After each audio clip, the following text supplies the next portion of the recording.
What is going on, everybody? Welcome back to Meet the Critters podcast, episode 47. I'm Kyle. And I'm Joe. And we got a fun one tonight, kids. I pulled my work husband from TikTok over, so now I'm introducing both my husbands. We got Zack Nash. Woohoo! Thanks. How are you? This doesn't look good for me and you, Zach. No. So well, this is a weird love triangle. Oh well. Yeah. There's a name for it. It's a throuple, but Where's the book talk women? how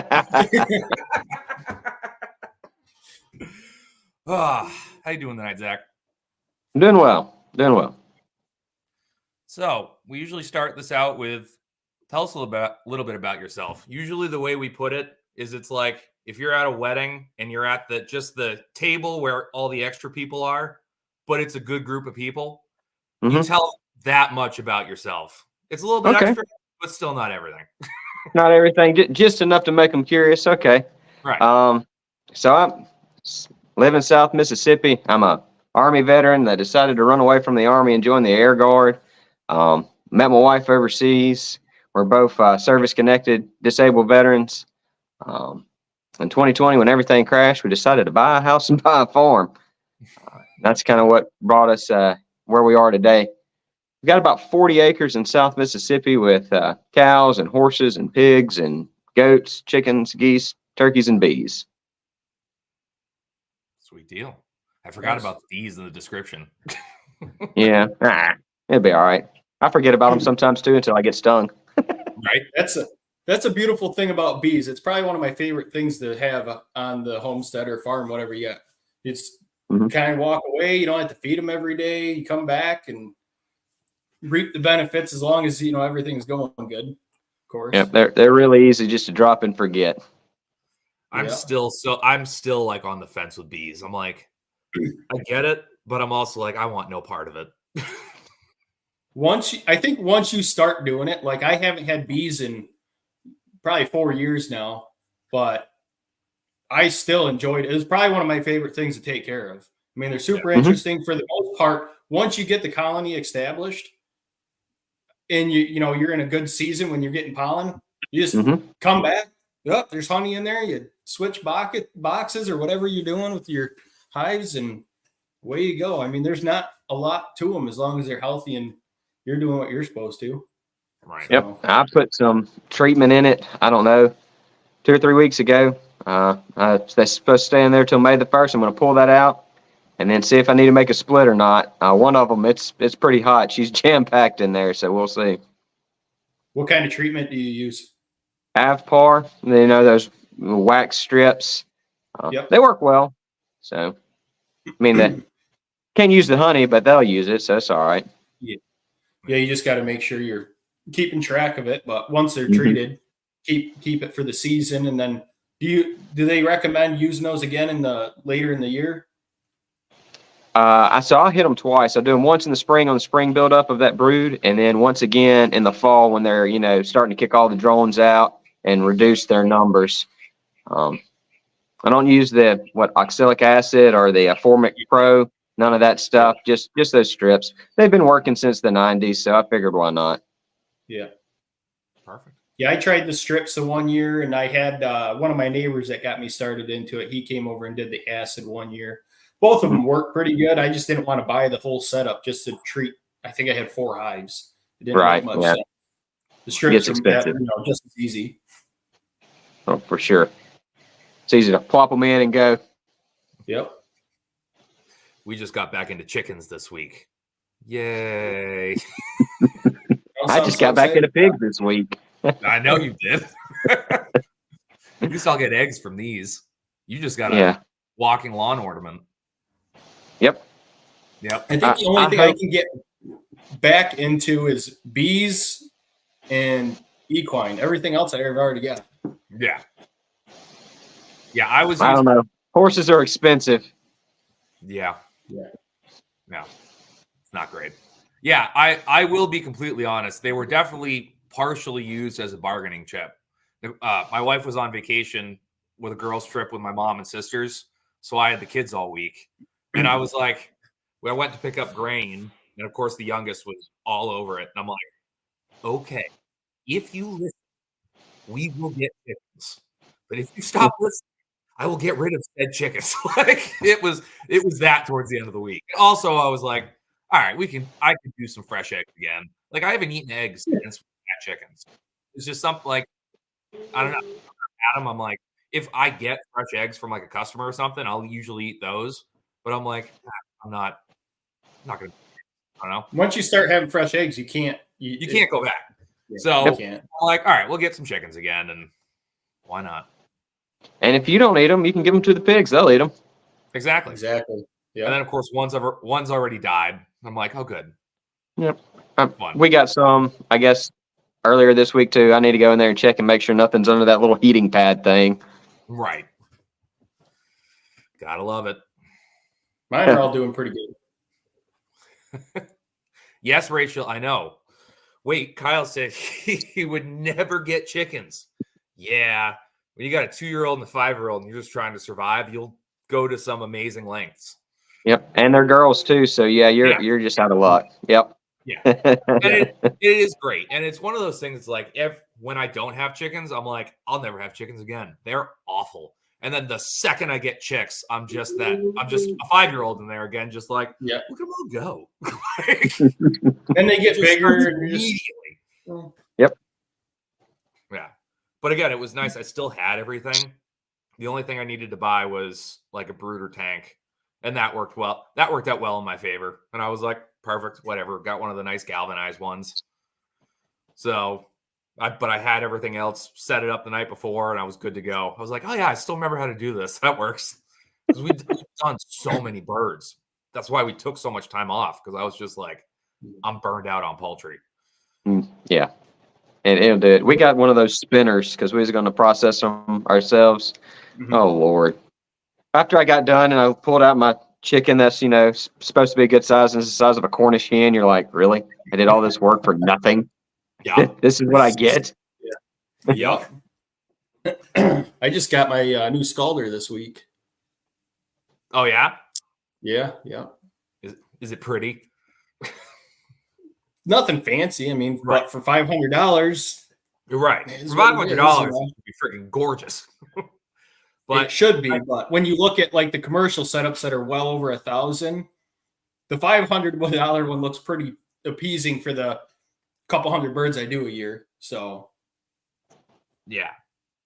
I mean, yeah. At some point, I'm not doing meat birds this year. I drew the line. Like, I already drew the line at chickens in general, but now we're here. I'm drawing the line at meat birds. I'm not doing them this year. Like, I want to keep it. More than likely, I'm going to sell the majority of my piglets and only keep like 4. 1 for me and sell 3. Do a real small year, and just kind of calm down. We've been going hard we've been going hard the last 4 years, and I need a little bit of a rest period on growing the farm. That's how it feels here too. Like, we got rid of over half the cows, and then I'm like, we need to get rid of half the goats too, because we got 18. It's like, man, that's too many. That's a lot. I mean, one's too many, but somebody's supposed to be coming to buy 2 tomorrow. We'll see if they show up. No, the bad part about goats and sheep is 2 turns into 20 really quick. Right. Like, you don't think about it because they breed so, start cycling so fast. It can get out of hand. I think the one year I took on another guy's herd of milk goats, and he never let the goats raise their own babies. So I was milking all the does. When they freshened, I had 6 of his does and 2 of my own. I had 8 goats to milk. Out of those 8 does, I think I had 24 or 26 kids that I was bottle feeding that were all born within like the same month. And I was milking the goats and working full time on top of it. Plus everything else I had. I didn't have just goats. I had pigs. We had chickens, the meat chickens, ducks. I think at that time I had probably around 40 breeder rabbits. That's too much. That's a lot of little animals that like to remove themselves from this earth really quickly. And you're like, really? You died in the dumbest way. Yeah. Zach's using his TikTok voice. Yeah, I don't know. I don't know YouTube's rules. We're at 10 minutes, so we're pretty good now. They watch the first 10 minutes. So if you do a bunch of swearing and stuff like that, they'll like age restrict you or whatever. Yeah. But now we're at 11 minutes, so we'll be fine now. We've met the threshold of being professionals. Right. Yeah. But like we were joking about that. We did a live the other day, and it was like how we're trying to edit ourselves in a live stream is almost funnier than actually saying what you're trying to say. Because it is like anyone who knows is like, but everyone else is like, I don't know what this idiot's talking about. I'm like, no, you don't. Yep. And I have to do it for work because, the white collar work. So it's, I do this frequently, and it's just like putting a damper on yourself is aggravating. Yeah. I'm glad I don't. Luckily, I don't have to censor myself too much. No, I've completely blown past my censor. My censor is no longer. It's just off to the side of the road. Like it's gone. I danced to Cher today on TikTok. I don't care. I don't give a fuck anymore. And here I am thinking, like, what could I do, like, to kind of jump on like your tractor trend? I'm sitting there thinking, like, well, number one, I don't have a flat enough spot, long enough spot to do anything, and number two, like, what do you do? Twerk on top of a Kubota? I don't know. Yeah, that's it. I've talked with this because Kyle's been trying to get me to start a TikTok for what 7-8 months. Probably since I've started TikTok. Yeah. And he's been hounding me on it. So last week he finally guilt tripped my wife into building the TikTok. I haven't even been on it yet. But Danae, I'm like, Danae, I don't if you're have out there that. listening, I love you and you're great, but that is a girl TikTok. That is a 100% girl TikTok. Yeah. I love it. It's great. But I'll get on there and play with it.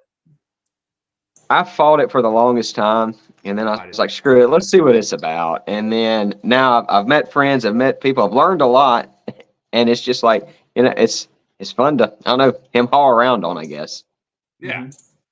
And again, it's fun to just be like silly and stupid. We had a staring contest going for 3 days. I lowered myself from the ceiling, from the winch to the floor and drank Tabasco sauce in a staring contest on TikTok. Right. I'm 32 years old. I did that on my birthday. And the fact that we guilt tripped you to do it again was even better. Right. Yeah. Yeah. TikTok is an interesting place. I tasted onion for 2 days. Oh yeah. It was awful. And then it's fun. After you did your shot of Tabasco, I had a shot of habanero sauce, and I did it, and Brianna didn't get it all on video. She goes, "You want to do it again?" I'm like, "No, I'm not doing it again. We didn't get it. It's over. Not again." I'm sitting there crying because it's habanero sauce. I was like, whatever. I'm done. Well, that's what I've noticed on TikTok now. And like Joe will know this from like the YouTube side. Once you find the community that you're in, where it is like all these other creators that are doing kind of the same thing or not even the same thing, but they're just friendly in this space. They promote everything and start working together on stuff. Like this podcast was originally just me. And then Joe was a guest. And then Joe was a guest like 9 more times. And then it was like, all right, cool. Joe is the new co-host of the show. But I hadn't had that yet. Then I think I started following you, and then we started going back and forth. And then Zack, the other Zack, who just popped in, Aaron, who's been here for a while. Like all of a sudden now everyone starts reposting stuff. Everyone can start stitching off of or like stealing stuff from them back and forth. And we promote everything. So that's why all of a sudden I feel like I got a boost is all you guys. So thank you. So I'm trying to remember. I guess it was when I was getting ready to process that first longhorn, and I'm sitting there just scouring the internet because I've never processed a cow before. I've cleaned a lot of deer. I worked in the butcher market at the grocery store, but as you guys know, working in a butcher market at a grocery store does not translate to butchering your own large animal. So I'm scouring everything, and I find the girl Tiffany. Yeah. Yep. So I'm watching her lives, watching her do it, and then one day you just pop in and it's like, oh yeah, follow this guy. I'm like, oh yeah, we'll give him a follow and see what he's Yeah. about. And I probably followed you, I don't know, 4 or 5 months there for a while, just watching the pigs or whatever it was. And I don't know. I guess you followed me back on either a live or a rando video. Yeah, because I think you popped into a live, and then I followed you after that, like one of my lives or something. But yeah. I remember sitting there at the kitchen table. I was like, oh, let's see what this is about. And you was just sitting there. I think there's like 2 people in there. And he's like, I'm talking to myself. And I was like, I know that's how right. that feels. Yeah, because it was sitting right here. I'm like, when in the shop would I have remembered to follow somebody? And I'm like, no, I was sitting right here, probably just had some herbal supplements, and was like, let's get on TikTok live and see what happens. Yeah, I remember that now. Weird how that stuff works. But no, it's interesting because I remember when Joe started coming in to the chat on here. Mhm. And how that all worked out too. Just like, yeah, pretty much the same deal. Yeah. So this Bearded Lunchbox here, he's been popping in my lives a bunch. He's actually my first subscriber on TikTok. I still have no idea what that means, but he's giving me $2.55 a month. I don't know. But he's like, as your first subscriber, I think that you need to, because you can change the name of the tiers or like the people that subscribe to you. And he said that it needs to be the meat gazers. I was like, I'll put that on a t-shirt. I will absolutely put that on a t-shirt. Get me, I won't. It worked. But post it in like a shop somewhere to sell it. I mean, oh yeah, that'll go stupid. Like everybody does, like tap the link for the shirt, and then you have all your sizes for your meat gazer shirts. Right, it'll work.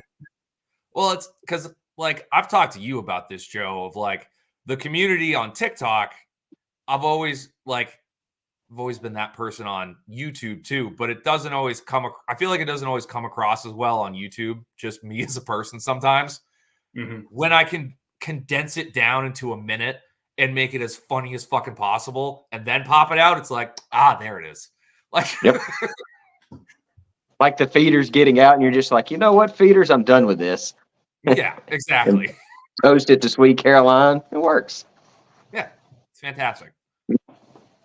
Yeah, it's all of my ADD. All of my ADD has finally found a portal to go through my entire life. It's taken me 32 years to find it by freaking ADD superpower. And now that I have, it's just.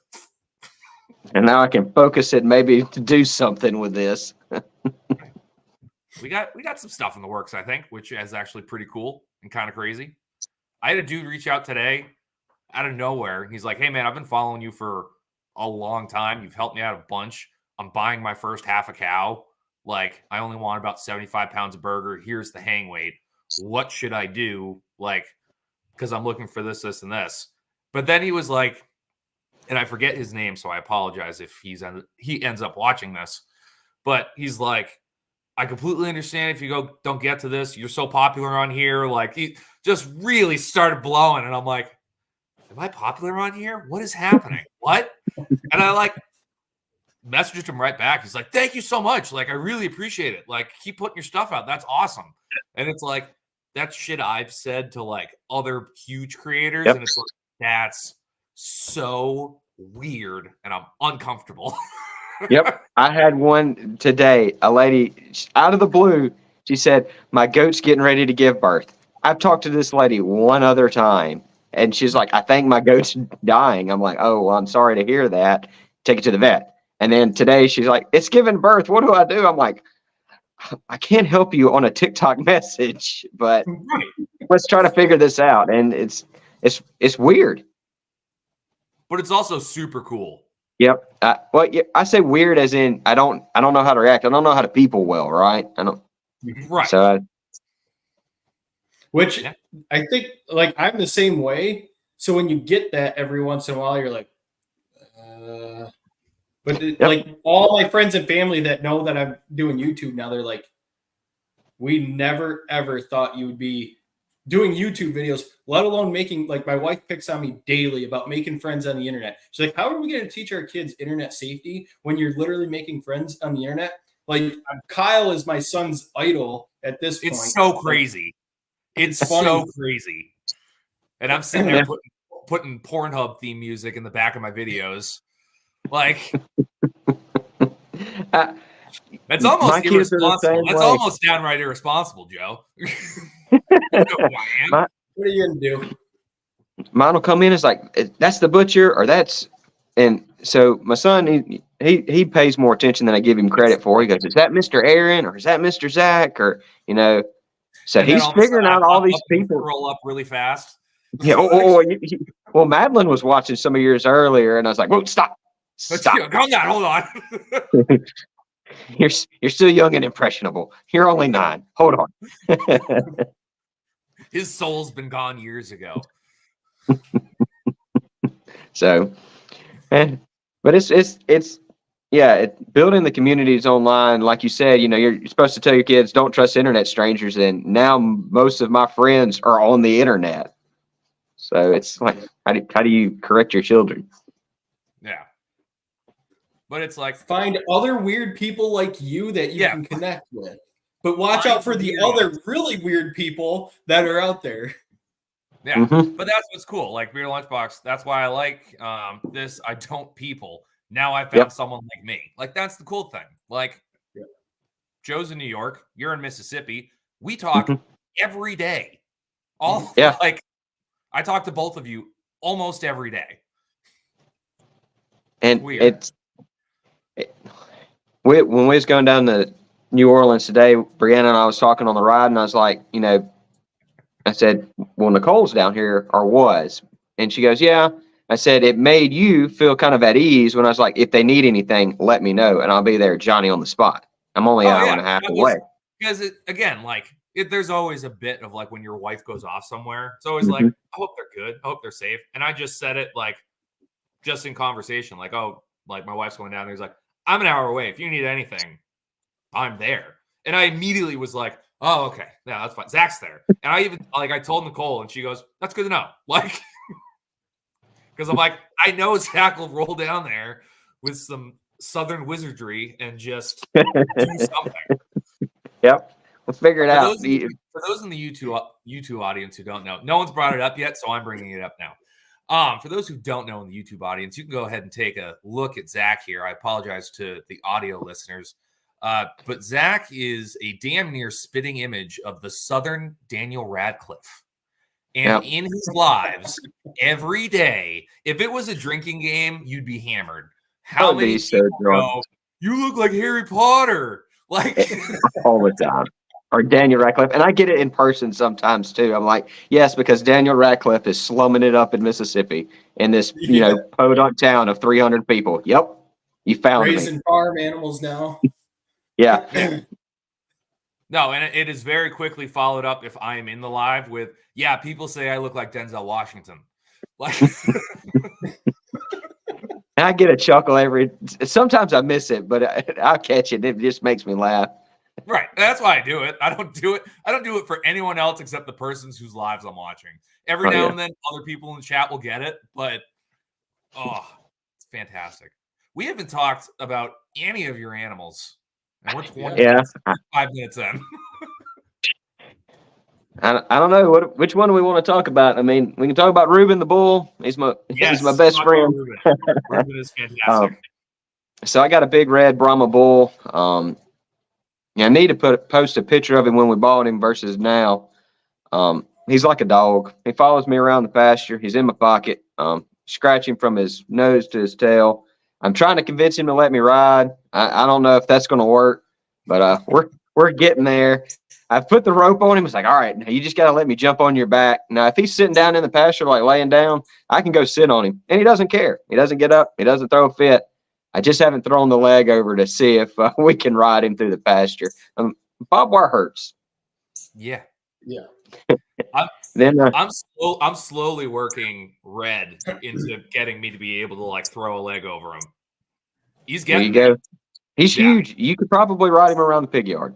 Oh no, I would be I would have to be on my tiptoes, and I'm 6'4". I would have to be on my tiptoes if I was. Just bring them in like Robert Downey Jr. off of what was it? Sherlock Holmes on that Shetland pony. He just rides him down.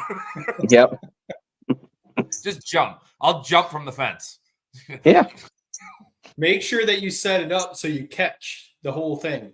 Because That's those where are some of the that's where funniest body freaking traction videos. comes in. Yeah. We were talking before this. We were talking about different content stuff like tripods and everything, and I have that one tripod that has body tracking, and it's real janky. But yeah, That might make it even funnier because it's going to look like you're going even harder than you actually are. Maybe put it to some Aussie War Pigs or something on there. Exactly. What's going on, Roy? Thanks for finding us. So how many cows are you down to now? Because I know you sold a bunch. Yep. So we have 3 cows. Well, 2 cows, 1 bull, and 2 calves. And I'm surprised y'all haven't heard the one calf hollering because she's in a pasture pretty close by herself.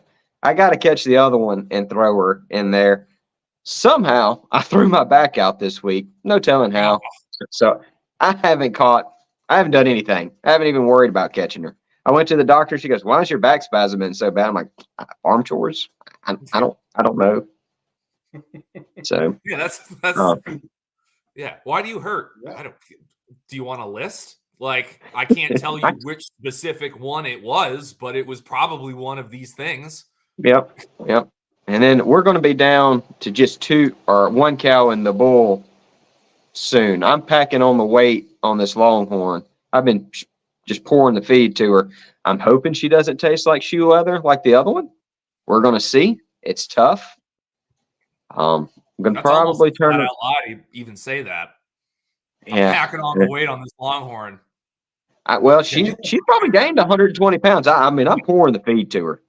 Well, listen, you are in the climate where you can grow, you can put weight on longhorns. Right.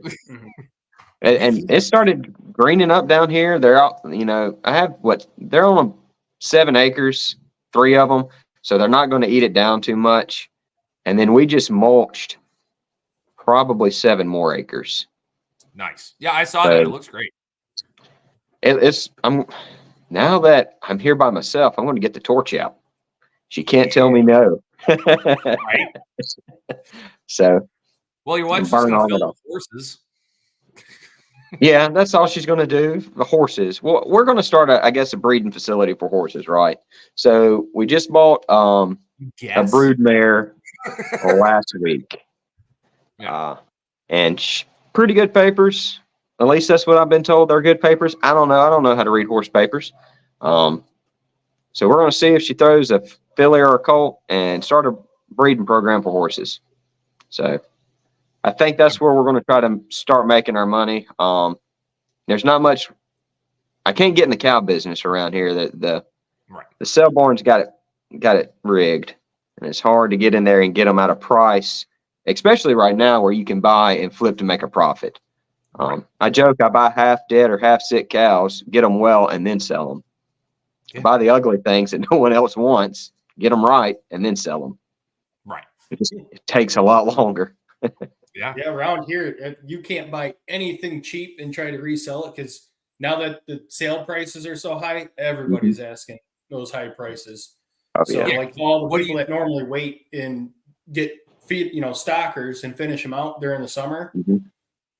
I don't know what's going to happen with the prices around us this year between store prices and, farmer prices because they're doing so well at the auction. A lot of the farmers are telling me, why are we going to keep them finishing when we can make just as much money right now? It's just send them to the auction. Yeah. Right. Cow calf pairs were ridiculous the last time we went. I think they were going anywhere from like 2,500 to 3,500. Like, I can't buy that. I could buy one, maybe. Right. Yeah. What do you guys paying for feed out there? Feed? I'm 400 a ton, I think is what I paid last. Yeah. What are you paying for like round bales? I bought 10 round bales and they look rough. They're older hay because this time of year it's the first cutting hay, right? So the nutritional value is there for cows, but I'm still paying about $40 a bale for it, and that's because I'm getting a deal from my hay guy because he's right across the road from me, and it's kind of like that. You call your neighbor when you need help. He knows if all he's got to do is pick up the phone and say, "Hey, my cows are out," or something needs to go on. Can you come over here and help me? So I get them $5 a bale cheaper, which adds up because we buy about 60 bales a year, and that floats everybody. Mm-hmm. We'll see. And the only reason that floats everybody is because we plant a ryegrass. So I'll plant a heck of a ryegrass field for all the animals. Probably November because October is still too hot down here for it. Right. So I'll catch a rain and then plant it. This year it's going to be a lot more since we did get all that mulch. But it's, as I've told you and I've said on my other videos, all this was a pine forest. It's 40 acres of pine forest. And we're turning it back into a pasture what it was before they planted those pines. And it's taken a lot of time, a lot of man hours, a lot of diesel. How's that ryegrass come up in the soil where you've mulched the pine? It does pretty good. It's really sandy though. So if I get and all I have is a Kubota 4701. So when I get down there on the disc that I have, it's light enough. But if I put the extra weight on the disc, that disc will bog down and then I'm just stuck. So I have to feather it where it's just enough where I'm not digging down too much because it's really sandy. I'm hoping that I'm going to be able to work enough cows, enough organic matter to kind of build it up, but it's a lot of sand. Yeah. It's going to take me some years.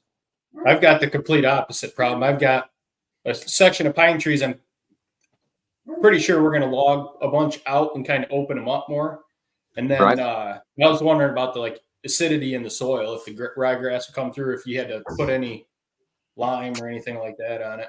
I haven't put anything on it. I was going to take a bucket to go get it soil tested last week. Then it came a downpour. I'm like, I'm not taking wet mud anywhere. And it's raining now. So eventually I'll be able to get some to see. I know the neighbor's deficient on potash. So I know I'll probably be deficient on potash too, just because kind of how close we are. I'm hoping that all that organic matter that from mulching and then me burning is we're not going to have to spend so much. But with ryegrass, you could throw it in the back of the truck, put some water on it, and it'll grow. Right. May not be that nutritious, but it'll grow. Right. Gives you a good base, at least. Yep. That's more that's where we're kind of starting. Yeah, because I think, Joe, you're right around that price, right? Like you're cheaper. Yeah. It just depends. I get a good deal because I have a good relationship with the guys that I buy hay from. This year I spent $30 a round. I've got a deal worked out for this year coming up for baleage, which is right around that price. I'll have to buy the wrap for it to do wrap bales. But even with that, it'll probably be around $35 a bale, roughly. Which is a really good deal for nice, baleage hay, because I'm going to get a lot more nutrient content for my cows out of that than regular old dry hay. I'll still do dry hay just because I don't like feeding the straight baleage, especially to some of the cows that don't need it. So I'll do like a mixture of both. But a lot of it around here, we're upwards for, decent quality stuff. I've seen first cutting bales for 40 to 50, second cutting anywhere from 40 to 65. And then that also depends on the type. You get some alfalfa clover mix or alfalfa Timothy, you're 65, 70 bucks. Right. I haven't seen much that is anywhere more than 80 for baleage and stuff. It just depends on the farmer and the quality of the hay, really. Right. Like I said, I've gotten pretty lucky. And around here, for the most part, we have good quality hay ground. Like the whole section of Western New York, I know personally probably 25 farms around me that make hay. So as long as it's a decent year for hay, I usually don't have a problem getting it. But I usually have a tendency to wait till the last minute. And it's like, this year I'm going to try getting it as it's coming off the field. Because last year I did that. And I'm now, I'm still hauling hay. and I got probably 2, maybe 3 more weeks before I can even put the animals out on pasture, just because it's so muddy here. We got clay soil, and same thing as you guys. We've had rain nonstop. It looks like a giant pond, and I'm up on top of a hill. It looks like somebody just turned a water faucet on top of above me, and it's just running off. It's finally dried out the last couple of days, but we got rain coming next week again, so can't do much with it. Because we're paying upwards of like $200 a bale for like good hay. 150, 200 bucks. That's rough. It's like I'll buy extra. And you can just pick it up. Probably be cheaper. Like I got out at 75. Like I was paying $75 to $100 a bale. And it's like, what am I doing here? And it's like I throw a bid at $50 a bale. Yeah. So I would love to get back into beef again, but not until my pastures are where they are. And it's again, I have the spot to do it. Like if anyone is going to do it, it's going to be me. I have 14 acres of open hayfield, like that I already have half of it fenced off, but the next half I'm doing all woven wire so I can move pigs through it because I don't trust it. So it's like once that's going for a couple of years and we get some more organic material into the soil and get that whole field turned over, and it's like, yeah, I can probably do get 3 or 4 cows or 3 or 4 feeders to raise out over the summer, raise them on pasture, don't have to buy hay except for like a little bit, and then just toss them in the cooler. Like, because I went from chickens and rabbits to 2 cow calf pairs. Like that wasn't a wise investment and strategy on my part. So that's kind of what we did. I mean, we were with goats, and then we had the goats, and we're selling those, and it was like we saw the beef prices starting to trickle up, and I was like, I'll be danged if I'm going to pay the supermarket prices. I could do this at the house. So we just went and bought it. We bought the 3 Longhorns, and our logic was, well, you know what? They eat anything. Right. And that's what we needed them to do, to eat anything and everything. So we threw them out with some Brahma heifers, sold the Brahma heifers to pay for my first round of mulching. And then I found Reuben for $800. I'm like, I could get a bull for $800. Screw it. The girl was in a bind. She needed to get rid of him. I wanted a bull. It worked. But if I had to do it over again, I wouldn't carry a cow in the winter. The only reason it's happened is because I got attached to some of them. And you are what? How far away are you from the ocean? You are so far south, and we're sitting up here like. I am. So straight ahead of me is the Gulf, and it's probably, as a crow flies, 70 miles. Yeah, that's so crazy to keep them down there. You're like, I don't want to carry animals through the winter. I get it, but it's still like. I mean, it's a feed cost that I just don't want to accrue. Now we're getting a little bit more set up and I'm bad about jumping the gun. I don't plan like I should. Right. And that's what I guess kind of how I want my TikTok channel to try to eventually turn to, is to teach somebody not to jump the gun, not to be so eager. And that's my problem. I'll get something. It's like, I got all this space. I'm excited. Let's go buy cows. And you're like, holy crap. I didn't think this through very well. And that's been consistent. I'll be 34 this year, and I'll learn eventually. I don't know when. Maybe when I'm 60.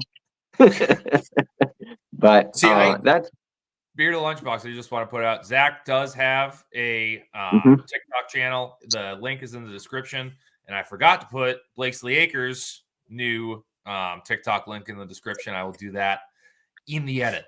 I have a YouTube, but I haven't done anything with it. It is just there. I think there's one video on there. Yeah. I think I'm at like 150. I think I'm close to it. I don't know. When I know when I get ready to process the Longhorn, I'm going to go watch some of yours. So I hope you got some Longhorn cow content on there. Because doing it like a deer doesn't work. More than likely, the next video to go out will be a beef slaughter. So yes, we have plenty of long form beef content. Sweet. If my tripod comes in before I cut this cow up, I planned on doing like a general breakdown video. And this one was a Holstein Brahma. Okay. Cross. She turned out really nice too. I was surprised. Yeah. I imagine that was a big cow or a steer. Oh, yeah. Big steer. It was a heifer, and she hung at 840 something. I want to say. Nice. Yeah, she was good size. Not the biggest one I had on the front of that skid steer, but she was wanting to teeter a little bit. Yeah. That one that I had at almost 1,100 pounds. That skid steer was up on its tippy toes trying to get that out of there. Well, I mean, you both are on your tippy toes no matter what. Yep, this is true. Vertically challenged, can't help it. I'm starting to realize I have a type. You like short men, I see. Country Bar and Zack always tells people that infrastructure is the most important thing, and that's absolutely correct, 100%. And I have the same issue as, right. You know, I jumped into stuff, and I have some infrastructure, but I want to do it portable. And then I've gotten so much stuff so fast. I'm like, well, now I don't have the funds to increase the infrastructure that I need. Yep.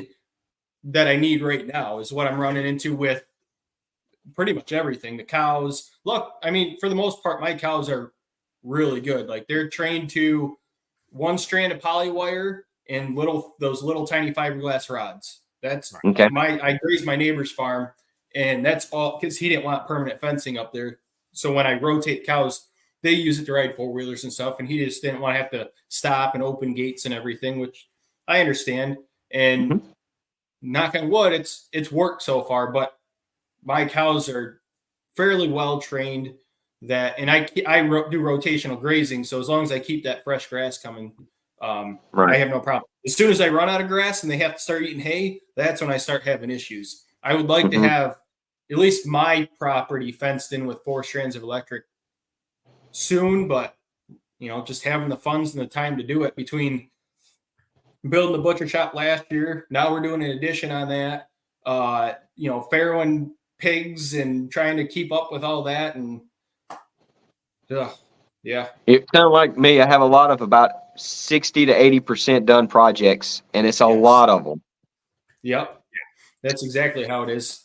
Because I get pulled away and I'm trying to focus on the most important stuff. But realistically, when you have livestock, everything's equally as important. You're just picking and choosing your battles that you can, get done in that time that you have to get it done.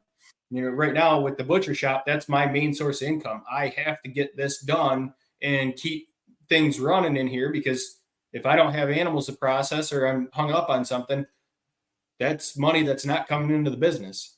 Right. So, the animals, I make it work.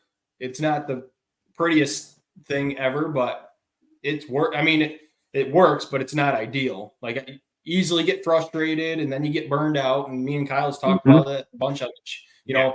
We talked about burnout. Homestead and farm burnout is real, especially for people that are getting into it first generation, didn't grow up around it, didn't have their parents to inherit facilities and land and tractors. And I don't have a tractor, nothing. I feed round bales by hand. And I have to look how many round bales I've bought this year, but by the time I'm all said and done, I'll have over $5,000 in hay between the goats, the sheep, and the cows, and and some bedding for the pigs and stuff. So you got like 6 bales. Yeah, you bought 6 bales. So when we first started, before I got a 8N tractor from my great grandfather. He passed when I was a little fella, but I got the tractor about 2 years after having the house.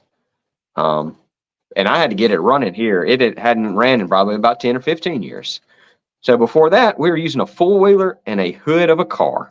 I would roll those bales on that hood of the car, drag it out in the pasture. And sometimes the 4-wheeler couldn't get enough traction because it was slick. So I'm pushing the hay bale while Brianna is pulling it.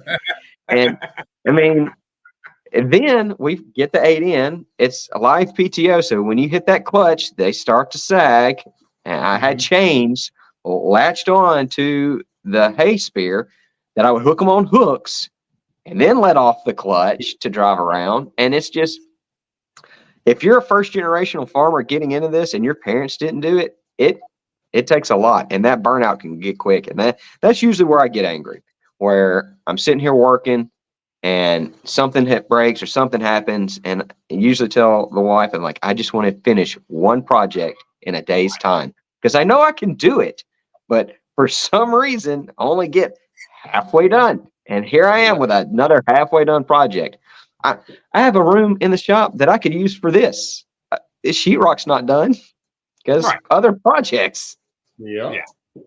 Yeah, exactly. It's like today I finally got some time. Like I just got to go outside by myself after a week. Like, thank God.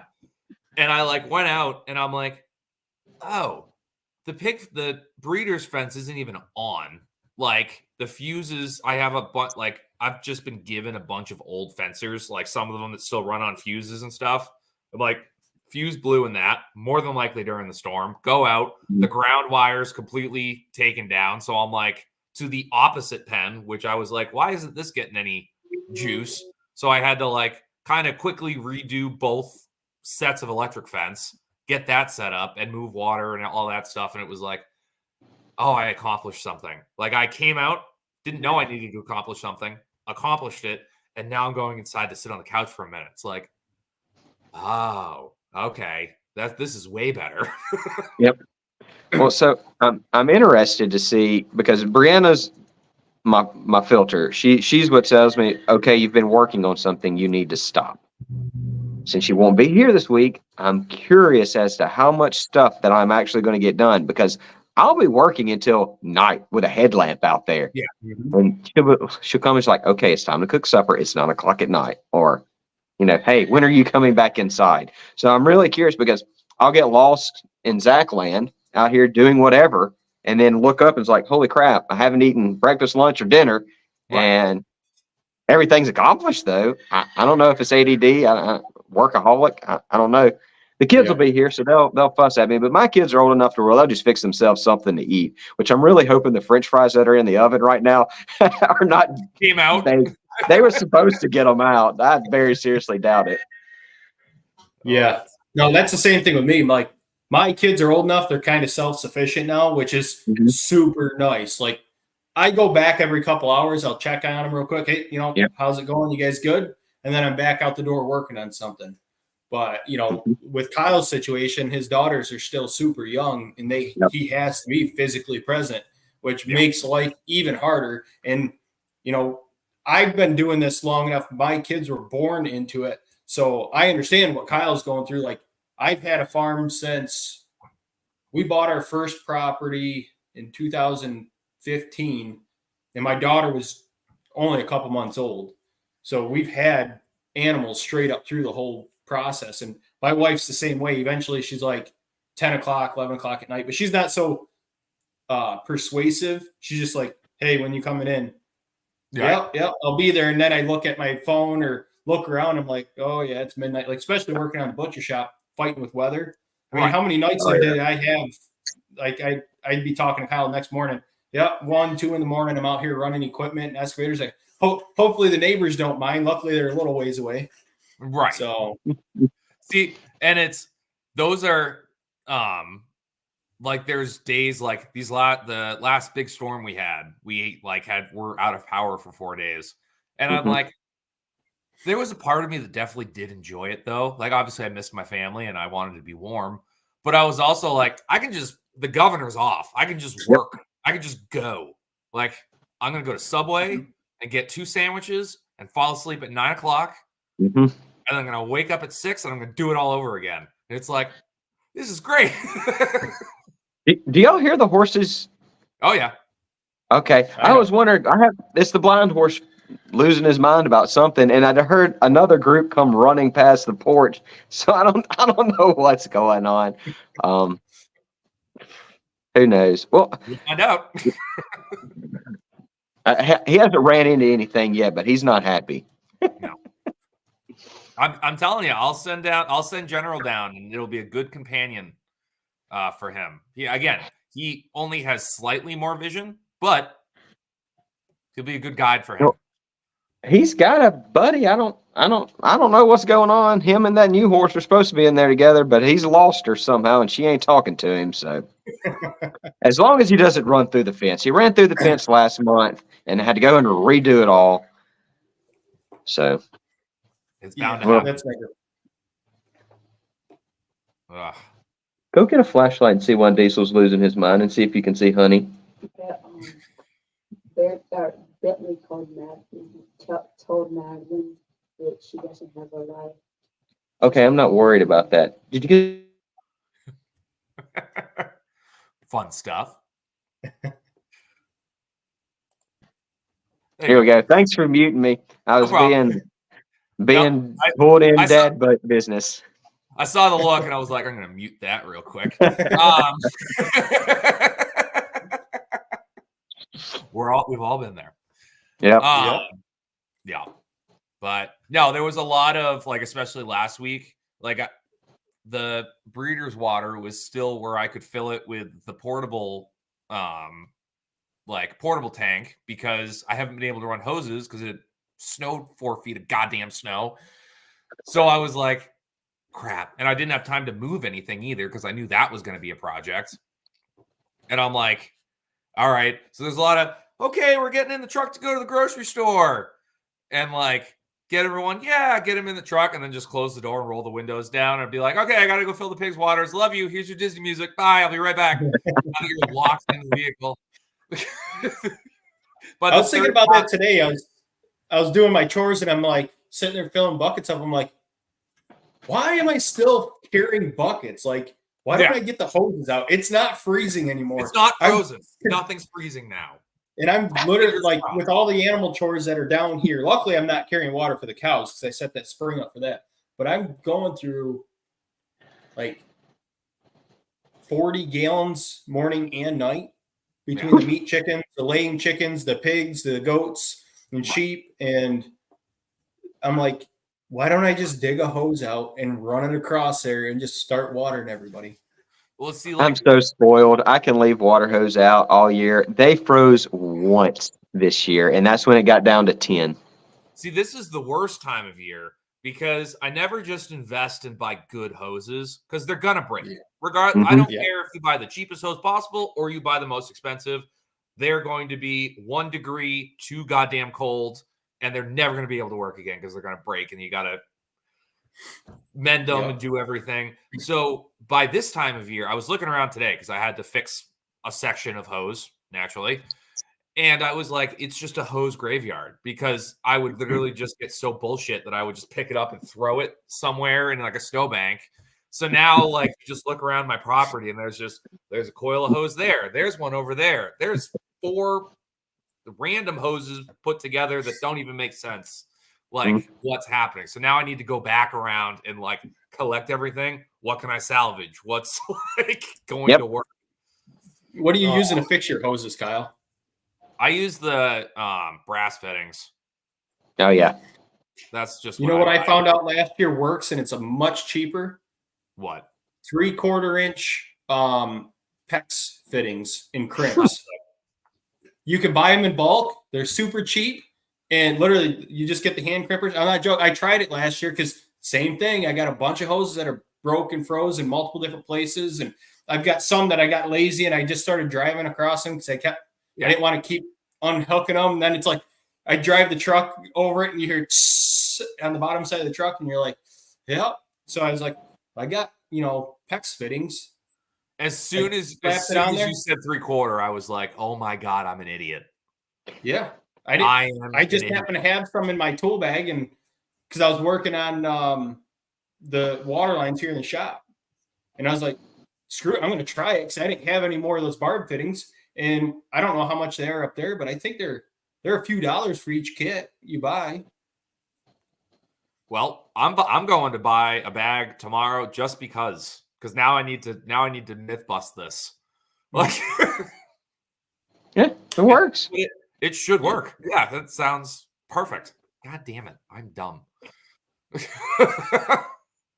I just happened to have them, and I was because I had my one hose in the upper field when I had the pigs up there. It's old. I mean, it's like 3 years old. So every other day I had a leak, spring in it. But I don't leave the property that often now that I work here. And I'm like, well, I can't have the water pump running all the time because we have a spring, and it'll drain the spring box out, and then the pump's burnt out, and it'll turn into a mess. So I was like, what can I do to fix this? I ran out of parts and grabbed the thing. I was like, I wonder if this fits in there. It slid in there. I was like, it's kind of loose. But then I threw the crimp rings on there and Yeah. never had a problem. Like those where I fix it with the PEX fittings, they're still good. Well, there's a section like in like going to the back paddock that I have a straight line of fence to exactly where I put their waterer. And I'm like, I kind of want to like do like something, do a permanent line there, but also I have to deal with winter half the year. So it's like, I want to do something semi-permanent, but also that can deal with the freezing. How deep do you have to dig? Well, that's the thing. I wasn't even planning on. I don't want to dig. That's the problem. Like I want to have it easily accessed that I can also fill like multiple different paddocks as it goes because it like that line intersects with all 4 that I have currently. You're not going to be running the pigs all the way out in the end of the field, are you? That's the plan at some point. In the middle. I'm not even winter? worried. I'm not even worried about that one. That No, at some point. In the middle of winter, you're not going to have the pigs No. all the way out there, right? No. Yeah. So why don't you just? What I'm going to do this year, if I get that new spring house set up, I'm just going to run that black line on top, along the fence line where the animals aren't going to step on it, and drain it out and come wintertime. That's a pretty good idea. I'm kind of on the hill, so I'm going to let it self siphon out. But that's what I'm going to do. Our frost line's 42 inches here. I'm sure yours has got to be at least that, ain't it? Yeah, it's 4 feet. Yeah. I think I can get by with like my stuff being 8 inches in the ground. What if you put a cap? Just breathe on it. What if you put a cap on the end, put a like an air stem in there, so you can hit it with an air compressor to blow out all the water? Yeah, that would make a lot more sense. But you also can have to remember to blow the water out. Right. That's the problem. Don't forget to blow the water out. That is my main issue with this. Yeah, I did that once with my hoses, and it worked great until I forgot. And it was like a good steady week of negative 10-degree weather. The next morning I went out, grabbed the hose. I'm like, just threw it on the ground. I walked away. I'm like, well, like that's where you don't even say anything. You don't say anything to anyone. You don't tell anyone you're leaving. You just shut up. You drive to the hardware store. You buy another roll of hose, and you don't talk about it. Where you just go, I'm an idiot. I hate life. Here's another $60, $70. Just gone. Easily. Until the spring, hopefully. I'm so glad all I have to deal with is tornadoes and hurricanes. Yeah. It's instant. It's just there, and then it's gone.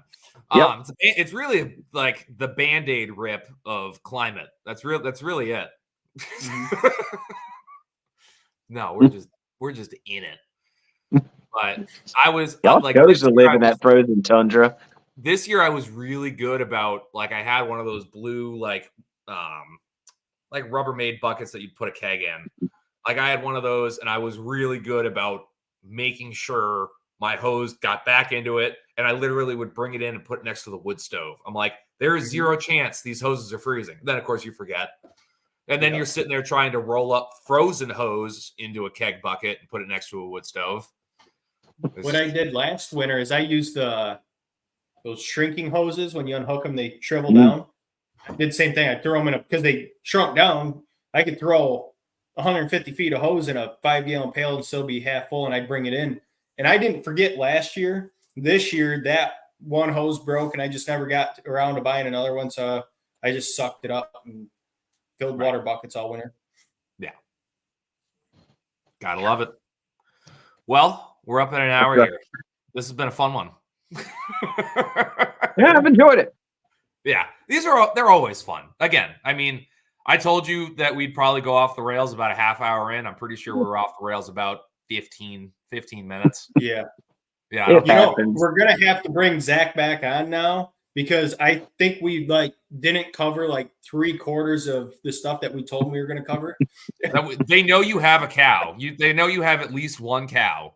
You got a cow, and y'all heard the horse. Yeah, there's horses there. Well, Zack, where can everyone find you? You can find me on TikTok. It's Tri-Oak Ranch. I think that's my handle. We also have a website. I think it's tryoakranchaswell.com. Maybe I may be lying there. Probably should have wrote this down. And I'm on YouTube. I just have one video. Same thing, Tryoak Ranch. Sweet deal. I stole that from my dad. He had 3 little oak trees together. I was like, you know what, Dad? I'm stealing that from you. He didn't care. Joseph. Well, here every week, Meet the Critters. That streams on Kyle's and my channel. What ones are we all on for the podcast? I can't remember all of them. You spit them out faster and I can keep track.